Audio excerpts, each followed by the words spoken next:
ہر پھول کا اپنا ذائقہ ہے. آپ دیکھیں کہ یہ جو فروٹ ہیں، اب مینگو ایک الگ چیز ہے اور اورنج ایک الگ چیز ہے. اب آپ بولیں مینگو بولے میں اورنج بن جاؤں، اس کا مطلب ہے مینگو کی افادیت نہیں ہے. بھئی سبزیاں ہیں، ایک بیگن ہے اور ایک کریلا ہے، ایک آلو ہے. اب کسی کو آلو پسند ہے، کسی کو کریلا پسند ہے، کسی کو بیگن پسند ہے.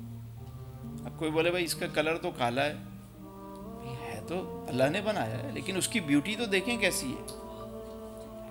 اب کریلا اگرچہ کڑوا ہے لیکن وہ کئی طرح کی بیماریوں کے لیے شفا کا باعث ہے. اسی طرح فروٹ ہیں، اسی طرح خوشبوئیں ہیں، اسی طرح ہمارے پھول ہیں، اسی طرح انسان ہے.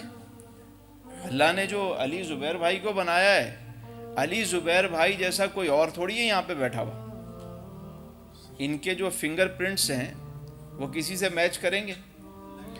آئس کی جو پتلی ہوتی ہے وہ ہر انسان کی جدا ہے. ہم ہر انسان کا ڈی این اے جو ہے وہ الگ ہے. یہاں تک کہ ہر باڈی کی اسمیل جو ہے وہ دوسری سے الگ ہے. نظام دیکھیے، یعنی ہر باڈی کی خوشبو جو ہے وہ دوسری باڈی سے مختلف ہے. تو آپ کیوں چاہتے ہیں کہ آپ فلاں بندہ بن جائیں؟ آپ کو اللہ نے جو بنایا ہے آپ وہ بنیں. ہاں بندہ بنے. کامیاب ہونا چاہتے ہیں سارے یہاں لگے ہوئے، آپ جو رستہ خالی ہے وہاں پہ چلنا شروع کر دیں. کبھی بھی بھیڑ کے اندر نہ چلیں، ہٹ کے چلیں. کسی سے مقابلہ نہ ہو. کبھی کسی شخص سے میں نے مقابلہ نہیں کیا. میں نے ایک آدمی سے مقابلہ کیا ساری زندگی، اور وہ میں خود ہوں، اپنے آپ سے. ہمارا مقابلہ کس سے ہونا چاہیے؟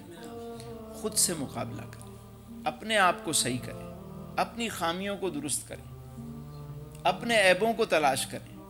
کامیاب ہونا چاہتے ہیں تو مقابلہ کس سے کرنا ہے؟ خود سے مقابلہ.